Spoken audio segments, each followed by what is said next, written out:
안녕하세요. 시작하는 거예요? 동원 시스템즈 알루미늄 생산팀의 신정섭 대리입니다. 저는 올해 입사한 지 8년 차입니다. 저는 F&B 유통사업부 전략 1팀에서 영업을 하고 있고요. 직급은 대리이고 이제 6년 차 접어들고 있습니다. 육아공 음료본부에서 8년차 치즈 마케팅 담당하고 있는 함께하는 치즈 우유 함치유 대리입니다.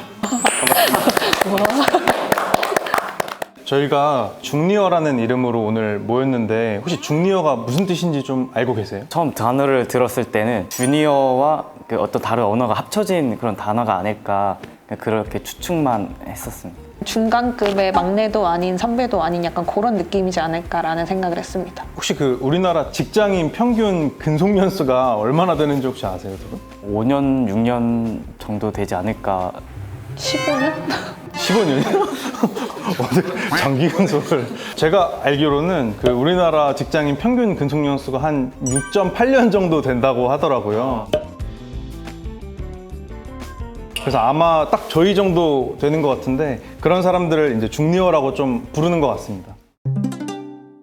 스스로 언제 좀 주니어를 벗어났다고 이제 생각이 드시는지. 입사했을 때는 혼나기 싫어서 했던 일들이 좀 되게 많았는데 갈수록 어떻게 보면은 이게 내 일처럼 그냥 돼버린 거죠. 마찬가지시겠지만 그러다 보니까 사실 지금은 제가 하고 있는 이 치즈 마케팅이란 부분에서는 이게 내가 주인이다라는 마음을 좀 가지고선 일을 하고 있는데 이게 뭐 꼭 좋은 것만은 아닌 게 이게 내 거라는 생각을 하니까 막 화가 날 때도 많고 좀 그렇더라고요. 그래서 어쨌든 신입 때보다는 훨씬 더 좀 주니어 티를 벗지 않았나 그렇게 생각을 하고 있습니다. 전 사실 제가 아직도 막내 같고 한데 저도 업무를 하다 보면 놓치는 부분이 있거나 그런 부분들이 있었을 때 놓치고 나서 돌이켜보면 내가 왜 이거를 지금 연차에 이 실수를 했지? 라는 생각이 들 때 조금 느껴지는 것 같아요. 저는 이제 점점 저를 찾아지는 횟수가 많아지고 이 회의에는 너가 이제 꼭 들어가야 돼. 이거는 너가 준비를 꼭 해줘야 돼. 할 때 책임감도 더 생기고 주니어를 벗어났구나. 이제 땡깡 부리면 안 되는 시기가 왔구나. 뭔가 그런 게 체감되는 것 같아요. 저희가 위치상으로 했을 때는 밑에서도 막 질문도 많이 하고 위에서도 오더도 막 주시는 애매한 포지션이기는 하잖아요. 그런 부분에 대해서는 좀 어떻게 생각하세요? 팀장님이나 공장장님께서 주신 업무를 수행하는 게 심적으로는 편하고 방향성을 정해주시니까 저는 그 방향성을 따라가기만 하면 돼서 그런 부분이 아직은 그게 좀 더 익숙한 것 같아요. 저도 마찬가지인 것 같아요. 저도 마찬가지. 다들 팀장님을 되게 좋아하시는 분들이 이렇게 곰곰이 생각해보니까 제가 신입사원 때 8년 차 됐던 선배들을 사실 생각을 해보면 되게 하늘같이 느껴졌던 것 같거든요. 과장 진급을 뭐 앞두고 있는 선배라던가 되게 말 붙이기도 어려웠던 것 같은데 어느샌가 제가 그 위치라고 생각을 하니까 사실 애매한 것도 있기는 한데 신입사원들한테는 생각보다 높은 걸로 좀 인식이 되겠다 이런 생각이 좀 들어서 그러기 싫지만 이거 내가 꼰대인가? 약간 뭐 이런 생각도 가끔은 좀 하고 그렇게 되는 것 같아요. 그래서 신입사원들이랑 저녁 자리든 하게 되면은 옛날에는 다 또래라고 좀 생각을 하고 편하게 했었던 때가 있었는데 어느 순간부터는 조금 이게 워딩을 좀 엄청 조심하게 되더라고요. 유행하는 게 맞나? 뭐 이런 생각도 한 번씩 좀 하고 이미 한물 간 거 아닌가? 약간 뭐 이런 생각도 하면서 좀 대화를 하는 게 포지션이 애매하다도 있지만 내가 어디 쪽에 편에 서서 해야 되나 약간 애매한 것도 좀 많이 있는 것 같아요. 동원TV 유튜브 커뮤니티에서 나 진짜 많이 컸다 스스로 직장인 짬바가 느껴지는 순간은? 이런 질문을 저희 같은 중리어 100명 이상 분들에게 질문했고 그분들이 참여를 해주셨다고 하는데 한번 결과 같이 한번 봐볼까요? 4위는 유관부서나 바이어를 능수능란하게 어르고 달랠 때가 4위로 나왔다고 하는데 아무래도 4위인 이유가 좀 있는 것 같기는 한데 바이어를 능수능란하게 어르고 달랜다는 표현이 참. 오늘도 뛰쳐나가서 전화 받고 왔는데 저는 바이어를 상대할 일은 별로 없고 사실 유관부서를 많이 상대하기는 하는데 신입사원 때보다야 이제 유관부서를 조금 더 이해하고 소통하는 능력이 이제 그때보다는 좋아졌겠지만은 사실은 아직도 많이 저는 어려운 것 같아요. 커뮤니케이션 하는 게 이렇게 어려웠나 싶을 정도로 날이 가면 갈수록 좀 많이 느끼는 것 같거든요. 대할 사람도 많아지고 윗분들도 더 대해야 되고 하다 보니까 그런 부분에 있어서는 사실 저는 막 엄청 동감이 되지는 않습니다. 대현님 어떠세요? 유관부서를 어르고 달랬다라기보다는 점점 유관부서와 저희 부서 간에 같은 일을 가지고 입장 차이가 이렇게 달라질 수 있구나라는 거를 많이 경험하면서 똑같은 상황이 벌어졌을 때 유관부서 입장에서도 한번 생각하고 더 말을 하게 되는 경우가 점점 많아지는 것 같아요. 마케팅이나 영업하고 안 싸우세요? 많이 써. 네, 많이 입장 차이가 평소에 이런 사람들이랑 저희도 많이 싸워가지고. 대리님 분들만 있으면 안 싸우죠. 근데 3위는 상사 발자국 소리만 듣고도 찰떡같이 기분 파악하고 처세수 쓸 때. 저희 팀장님이 조금 화가 나셨거나 뭔가 기분이 안 좋으실 때 하시는 제스처가 딱 하나 있거든요. 그래서 그걸 딱 보고 저희들이 너무 궁금한데 딱 하나라고 말씀하시니까 딱 하나는 아니고 뭐 예를 들어 실적이 안 나왔다라든지 뭐 이런 거 있었을 때 그거 보고 저희들끼리 오늘은 조용히 있자 이렇게. 지금 현 팀장님이시. 네네. 뭐 마른 세수를 하신다고. 이거 나가면 안 될 것 같아요. 이거 나가면 안 될 것 같아요가 나갈 것 같아요.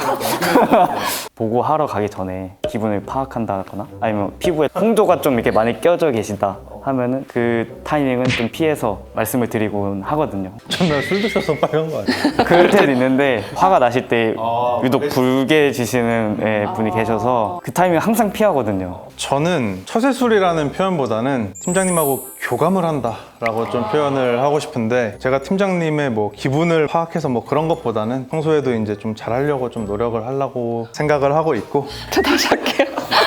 저 다시 할래요. 사랑합니다, 팀장님.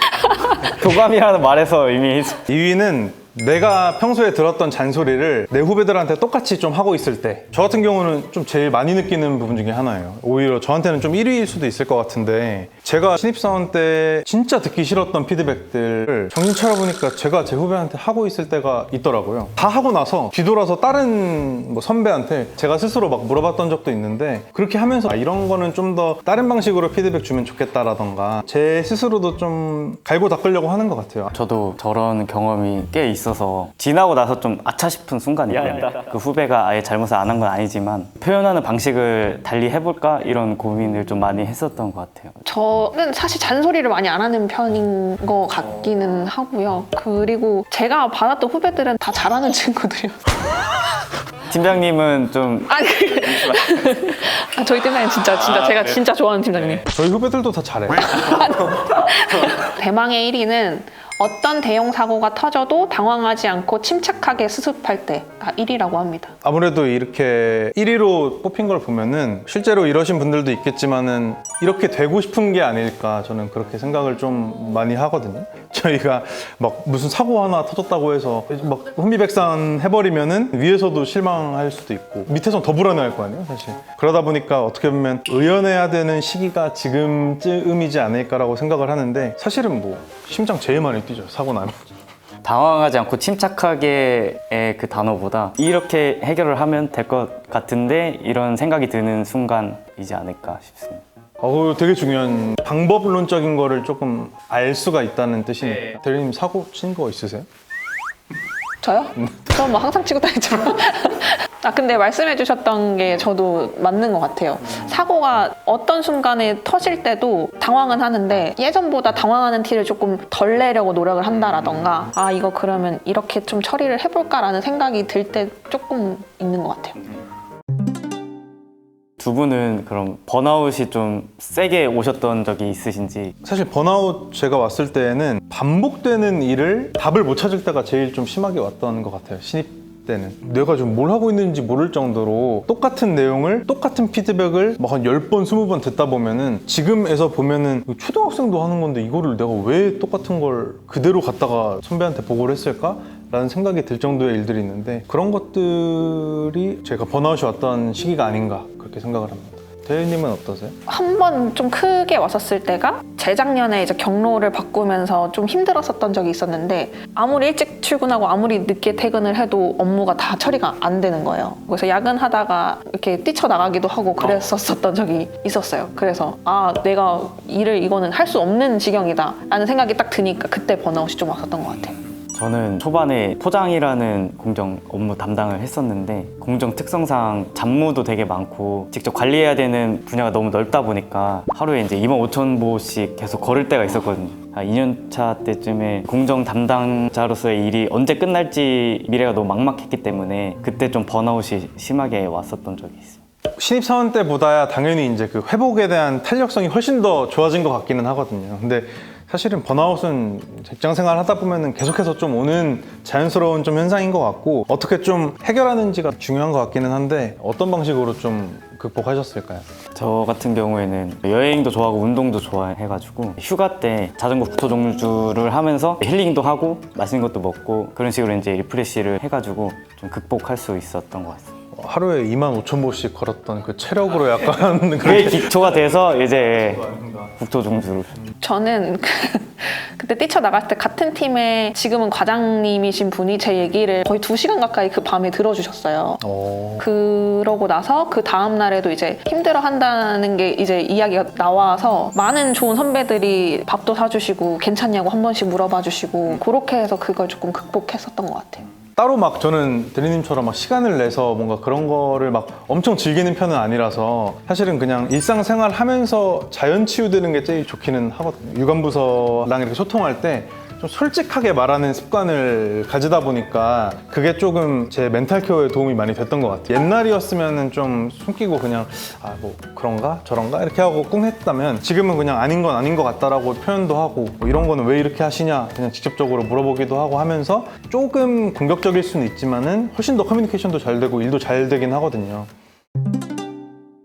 저희가 지금 커리어적으로 이제 사춘기를 겪고 있다라는 생각이 드는데 어떤 부분들이 좀 제일 중요한 포인트인지. 저는 성장하고 싶은 게 좀 가장 큰 것 같아요. 이전의 질문에서도 계속 부족함을 느낀다라고 말씀을 드렸었는데 이번에 그 카테고리나 이런 것들을 새로 맡게 된 지 얼마 안 된 상황이기도 하고 해서 빨리 좀 자리 잡고 빨리 성과 내고 하고 싶다라는 게 가장 큰 것 같아요. 저 같은 경우는 사실 뭐 자유, 성과, 책임, 보상 전부 다 있었으면 좋겠긴 하거든요. 하나를 딱 고르기가 되게 애매한 게 지금의 이제 그 마인드셋이라는 태도 자체가 사실 저희가 모든 일이든 던지면 받아야 되는 입장이잖아요. 저희가 저한테 다 주시면 제일 열심히 하는 또 후배가 될 수 있도록 해보지 않을까 생각을 하고 있습니다. 지금까지 동원에서 조직 생활을 하시면서 중간에 유혹도 많고 고민도 되게 많았을 걸로 예상이 되는데 그럼에도 불구하고 저희가 지금 동원에 남아있는 이유는 또 뭐라고 생각하세요? 이제 매년 연말이 되면은 작년에 저를 돌아보면서 실력이 어땠는지